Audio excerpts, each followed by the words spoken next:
Hey everyone, welcome back to my other exciting mini vlog guys. আজকে হচ্ছে সরস্বতী পুজো, তার জন্য সকাল সকাল উঠে দেখো মাম্মাকে স্নান টান করে রেডি করে দিয়েছি। আর মা এখানে পাঁচালি পরবে বলে চশমাটা বের করেছে, পাঁচালিটা মাম্মাই পরে বসে রয়েছে। যাই হোক, আমিও রেডি টেডি হয়ে গেছি।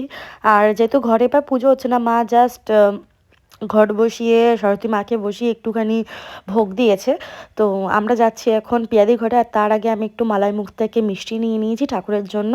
তো এই তো দেখি পিয়াদির ঘরে গিয়ে পুরো গোছানো শেষ। পিয়াদির ঠাকুরের সব দেখো সুন্দরভাবে গুছিয়ে নিয়েছে। আর আমার যে মিষ্টিটা নিয়ে গেছিলাম সেটাকে সুন্দর করে থালার মধ্যে সাজিয়ে দিচ্ছে।